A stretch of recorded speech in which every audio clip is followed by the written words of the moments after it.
Hello guys, welcome back to my channel. কেমন আছো সবাই? আশা করি ভালোই আছো। গল্পটা কিন্তু একদম সাধারণভাবে শুরু হয়। আমাদের হিরো, নাম সৌরভ, বয়স আন্দাজ ৩০-এর কাছাকাছি। চাকরি করে একটা বেসরকারি সংস্থায়, অ্যাকাউন্টস ডিপার্টমেন্টে। টাইপকাস্ট স্মার্ট, কিন্তু একটু বেশি আত্মবিশ্বাসী। নিজের ওপর ভরসা ভালো জিনিস, কিন্তু সৌরভের ক্ষেত্রে সেটা অনেকটা আমিই সেরা টাইপের। আর ছিল ওর একটা বদভ্যাস, অফিসের পুরনো ফাইলপত্র, ডকুমেন্টস নিয়ে অযথা নাক গলানো। ইতিহাস নিয়ে ওর আলাদা একটা কৌতূহল ছিল, বিশেষ করে এই অফিস বিল্ডিংটার ইতিহাস। শুনেছিল এই জায়গায় একসময় ছিল একটা মেয়েদের স্কুল, ৫০ বছর আগে নাকি রহস্যজনকভাবে বন্ধ হয়ে গিয়েছিল। কিন্তু সৌরভের মতো প্র্যাকটিক্যাল মানুষের কাছে এগুলো ছিল শুধুই গল্প, উড়ো কথা। কিছুদিন ধরেই সৌরভের রাতে ঘুম হচ্ছে না, কারণ অফিসের নতুন প্রজেক্ট, তাকে কিছু জরুরি ফাইল আপডেট করতে হবে, ডেডলাইন খুব কড়া। তাই ভাবল অফিস শেষে আর বাড়ি ফিরে ল্যাপটপ খুলবে না, বরং রাত জেগে অফিসেই কাজ সেরে ফেলবে। শান্তি, মনোযোগ আর ফ্রি কফি, কি চাই আর। এখন শুনুন, এই রাত জেগে অফিস করা আইডিয়াটা প্রথমে খুব স্মার্ট লেগেছিল। কিন্তু সৌরভের অফিসটা কিন্তু নতুন নয়, পুরনো ৩তলা বাড়ি, ভাড়া নেওয়া। চারপাশে রাত ১২টা, অফিস ফাঁকা, শুধু সিকিউরিটি গার্ড নিচে বসে আছে, আর সৌরভ বসে আছে 3rd ফ্লোরে ওর কেবিনে। হেডফোন কানে গুজে অফিসের কাজ করছে। হঠাৎ করেই বন্ধ হয়ে গেল সব লাইট। ব্যাস, তারপর কি? ব্যাকআপ জেনারেটর চালু হতে হতে 5 মিনিট। সৌরভ বিরক্ত হয়ে হেডফোন খুলে ফেলল। চারদিক অন্ধকার, শুধু জানালা দিয়ে ঢুকছে রূপলি চাঁদের আলো।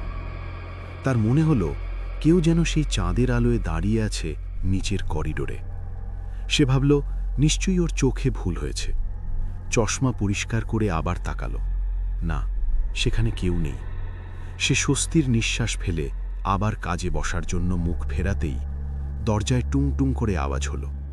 মৃদু শব্দ, যেন কেউ নুক দিয়ে আস্তে আস্তে দরজায় আঁচড় কাটছে। সৌরভ চমকে উঠল।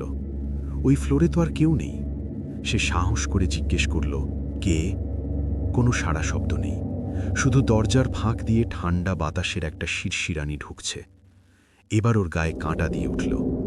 মনে পড়ল অফিসের পুরনো কর্মচারীরা বলতো এই ফ্লোরটা একদম ফাঁকা রাখতে। সৌরভ স্থির করল কাজে মন দেবে, কিন্তু আর হচ্ছিল না। ওর নজর পড়ল পাশের ঘরটার দিকে।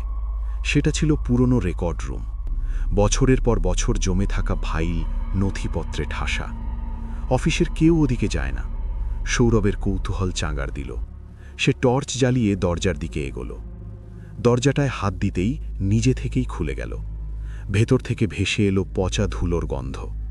টর্চের আলো ফেলে দেখতে পেল পুরনো বেঞ্চ, ভাঙা ব্ল্যাকবোর্ড আর দেয়ালে ঝোলানো একটা ছবি। ছবিটা ছিল সেই স্কুলের ছাত্রীদের, সবার পরনে সাদা শাড়ি, মাথায় ঘোমটা।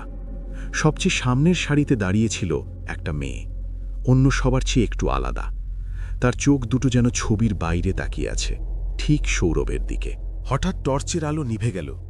সৌরভ অন্ধকারে হঠাৎ শুনতে পেল মেয়েদের হাসির আওয়াজ, ফিসফাসানি, পায়ের শব্দ, যেন কেউ দৌড়াচ্ছে। সে ভয়ে জমে গেল। কিছুক্ষণের মধ্যে সব থেমে গেল। তারপর আবার শুরু হলো, এবার আরও কাছে। তার কানের পাশ দিয়ে কে যেন বলল, আমাদের খুঁজছ? সৌরভ পাগলের মতো দরজার দিকে ছুটল। দরজা বন্ধ। সে যতই ধাক্কা দিচ্ছে দরজা নড়ছে না। পেছন থেকে আওয়াজ আসছে, এখানে এসো, আমাদের সঙ্গে খেলো। হঠাৎ দরজার ওপাশ থেকে একটা পুরুষ কণ্ঠস্বর শোনা গেল, স্যার, আপনি ওখানে কি করছেন? সৌরভ চিনতে পারল সেটা নাইট গার্ড মধুসূদনের কণ্ঠ। মধুসূদন, দরজা খোলো, প্লিজ খোলো। দরজা খুলে গেল। মধুসূদন দাঁড়িয়ে, হাতে টর্চ, ওর মুখে আতঙ্ক। স্যার, আপনি ওই ঘরে কেন? ওই ঘরটা বন্ধ ছিল। আমি তো সকালে দেখে গেছিলাম তালা দেওয়া। সৌরভ পিছন ফিরে তাকালো। রেকর্ড রুমের দরজায় শিকল পড়া, মোর্চে ধরা তালা ঝুলছে, কিন্তু দরজাটা খোলা ছিল তো একটু আগে। ওর গা কাঁপছে। মধুসূদন বলল, স্যার, আপনি চলে যান এখান থেকে, প্লিজ। এই জায়গাটা ভালো না। রাত নামলেই এখানে শুরু হয় ওদের খেলা, সেই মেয়েগুলোর খেলা। সৌরভ আর দেরি করল না, যা হাতে ছিল তাড়াতাড়ি গুছিয়ে নেমে গেল নিচে। রাতে বাড়ি ফিরে ঠিকমতো ঘুমোতে পারল না। বারবার মনে পড়ছিল সেই ফিসফাসানি, সেই ছবির মেয়েটির চোখ। সকালে উঠে ঠিক করল আর রাতে অফিসে থাকবে না। কিন্তু সৌরভ যে সিদ্ধান্ত নিল সেটা পালন করা হলো না। পরের দিন অফিস থেকে ফিরেই দেখে ওর ল্যাপটপে একটা মেসেজ এসেছে, অচেনা আইডি থেকে। মেসেজটা ছিল, তুমি আমাদের দেখেছ, আমরা তোমাকে দেখেছি, কাল রাতে আবার এসো, না এলে আমরা চলে আসব তোমার কাছে। সৌরভ মেসেজ দেখে হেসে ফেলল, ভাবল কোনো বন্ধুর প্র্যাঙ্ক। কিন্তু তারপরেও মনটা ভালো নেই। পরের দিন অফিসে গিয়ে দেখে ওর টেবিলে রাখা আছে একটা পুরনো সাদা শাড়ি, একদম সেই ছবির মেয়েদের পরনের মতো। সে চারপাশে তাকিয়ে কাউকে জিজ্ঞেস করলেও কেউ কিছু জানে না। সেদিনও কাজ শেষ করে বাড়ি ফিরল, কিন্তু রাত 12টায় ঘুম ভেঙে গেল ওর। দেখল সে অফিসের সেই রেকর্ড রুমে শুয়ে আছে। চারপাশে অন্ধকার, কিন্তু এবার অন্ধকার ভেদ করে দেখতে পেল সারি সারি মেয়ে দাঁড়িয়ে আছে ওর চারপাশে। সবার গায়ে সাদা শাড়ি, মুখ ফ্যাকাশে, আর সামনের সারিতে দাঁড়ানো সেই ছবির মেয়েটি। মেয়েটি হাসল। এবার ওর মুখ থেকে বেরোলো পরিষ্কার কণ্ঠ, আমাদের খেলায় স্বাগতম, এখন থেকে তুমি আমাদেরই একজন। প্রতিদিন রাতে তুমি এখানে আসবে, আমাদের সঙ্গে সময় কাটাবে, আর যদি কখনো না আসো তাহলে আমরা চলে যাব তোমার বাড়িতে, চিরদিনের জন্য। সৌরভ চিৎকার করে উঠতে গেল, কিন্তু গলা দিয়ে শব্দ বেরোল না। মেয়েটি কাছে এলো, তার ঠান্ডা হাতটা রাখল সৌরভের কপালে। তারপর ফিসফিস করে বলল, তুমি তো ইতিহাস পছন্দ করো, তাই না? এখন তুমি নিজেই এই ইতিহাসের অংশ হয়ে গেলে। তারপর থেকে সৌরভকে আর আগের মতো দেখায়নি। অফিসে আসে, কাজ করে, কিন্তু রাত নামলেই তাকে কেউ খুঁজে পায় না। সন্ধে 7টার পর ওর কেবিন ফাঁকা থাকে, কিন্তু নিচের সিকিউরিটি গার্ড মধুসূদন জানে রাত 12টায় 3rd ফ্লোরের রেকর্ড রুমের দরজা নিজে থেকেই খোলে, আর সেখান থেকে ভেসে আসে হাসির আওয়াজ, ফিসফাসানি। আর সেই আওয়াজের মধ্যে সবচেয়ে স্পষ্ট শোনা যায় সৌরভের কণ্ঠ, যেন সে ওদের সাথেই গল্প করছে। পরের কয়েকদিন সৌরভ অফিসে এলেও কেমন অন্যমনস্ক হয়ে থাকত, কাজে মন দিতে পারত না। বারবার ওর নজর চলে যেত সেই রেকর্ড রুমের দিকে, কিন্তু দরজায় তো সেই পুরনো তালাই ঝুলছে, মরচে পড়া শিখল। সৌরভ মাঝে মাঝেই সেদিকে তাকিয়ে থাকে, আর ঠোঁটের কোণে একটু যেন হাসি ফোটে। অফিসের কেউ কেউ বলাবলি করছে সৌরভ বদলে যাচ্ছে, কিন্তু এদিকে ঘটতে শুরু করলো আরেক কাণ্ড। অফিসে নতুন জয়েন করলো একটা মেয়ে, নাম সীমা। খুব সাধারণ, চুপচাপ মেয়ে। অ্যাকাউন্টস ডিপার্টমেন্টেই ওর ডেস্ক হলো সৌরভের ঠিক পাশেই। প্রথম দিনই সীমা লক্ষ্য করল সৌরভ কিছুটা অদ্ভুত, কথা বলে কম, কিন্তু চোখের দিকে তাকায় অনেক বেশি। আর ওর চোখের নিচে কালি পড়েছে, যেন অনেক রাত জেগে থাকে। সীমা ভাবল হয়তো প্রজেক্টের প্রেশার, এত কিছু ভাবল না। কিন্তু দ্বিতীয় দিন থেকে শুরু হলো অন্য ব্যাপার। সেদিন সীমা একটু দেরি করে অফিস থেকে বেরিয়েছে। সন্ধে 7:30, বাইরে অন্ধকার নেমেছে। লিফটের জন্য অপেক্ষা করছিল, হঠাৎ দেখে সৌরভ দাঁড়িয়ে আছে ওর পেছনে। সীমা চমকে উঠল, জিজ্ঞেস করল, আপনি এখানে? ভাবলাম আপনি চলে গেছেন। সৌরভ হাসল। ওর হাসিটা ছিল অদ্ভুত, ঠোঁট নড়ছে, কিন্তু চোখে কোনো আলো নেই। বলল, তুমি যাওনি এখনো, আমি তোমার জন্যই অপেক্ষা করছিলাম। সীমা একটু অস্বস্তিতে পড়ে গেল, বলল, আমার লিফট আসছে, আমি যাই। কিন্তু লিফটের বদলে সিঁড়ি দিয়ে নামতে শুরু করল। দ্রুত পায়ে নামছে, আর শুনতে পেল পেছনে পায়ের শব্দ। সৌরভ ওকে ফলো করছে। 3rd ফ্লোর থেকে 2nd ফ্লোরে নামল, তারপর 1st ফ্লোরে, কিন্তু পায়ের শব্দ থামছে না। গ্রাউন্ড ফ্লোরে পৌঁছে পেছন ফিরে তাকালো, কেউ নেই। কিন্তু দেওয়ালের উপর ওর নিজের ছায়ার পাশে আরও একটা ছায়া, লম্বা চুল, মেয়েলি অবয়ব। সীমার গলা শুকিয়ে গেল, সে দৌড়ে বেরিয়ে গেল অফিস থেকে। পরের দিন সীমা অফিসে এসেই দেখে ওর ডেস্কের উপর রাখা একটা সাদা শাড়ি, একদম পুরনো আমলের। কেউ জানে না কোথা থেকে এলো। সৌরভ তখনও অফিসে আসেনি। সীমা শাড়িটা সরিয়ে রাখল, কিন্তু সারাদিন ওর মনে হচ্ছে কেউ পেছন থেকে দেখছে। দুপুরের লাঞ্চে গিয়ে কলিগদের বলল সব কথা।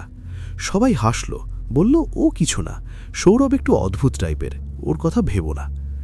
কিন্তু বিকেল 4টায় সীমার মোবাইলে মেসেজ এলো, নাম না জানা নম্বর থেকে। মেসেজটা ছিল, ওই শাড়িটা পরে কাল রাতে এসো, আমাদের সঙ্গে দেখা হবে, আমরা সবাই অপেক্ষা করছি। সীমা বুঝতে পারল ব্যাপারটা সিরিয়াস।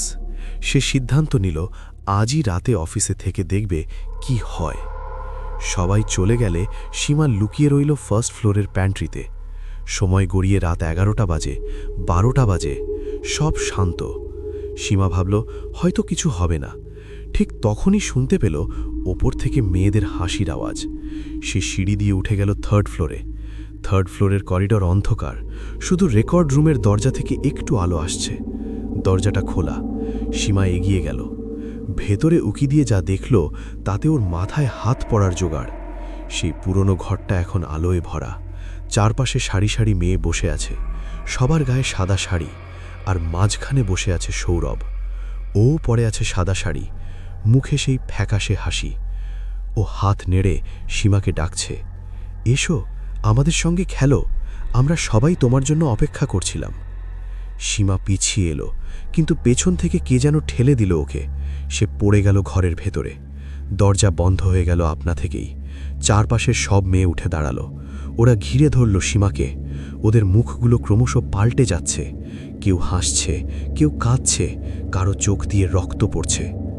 সেই ছবির মেয়েটি এগিয়ে এলো। ও সীমার চিবুক ধরে তুলে ধরল, বলল, তুমি এখন আমাদের একজন। এই স্কুলে আর কখনো ছুটি হবে না। আমরা সবাই চিরকাল এখানে থাকব, আর তুমিও। পরদিন সকালে অফিস খুলতেই সবাই দেখে সীমার ডেস্ক ফাঁকা। ওর ব্যাগ, ল্যাপটপ সব আছে, কিন্তু সীমা নেই। পুলিশে খবর দেওয়া হলো, খোঁজাখুঁজি চলছে। কেউ কিছু জানে না, শুধু নাইট গার্ড মধুসূদন জানে ঘটনা কি।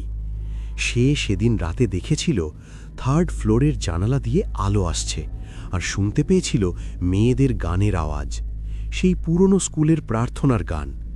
সে সাহস করে ওপরে যায়নি। ও জানে এই রাতে ওখানে গেলে আর ফেরা হয় না।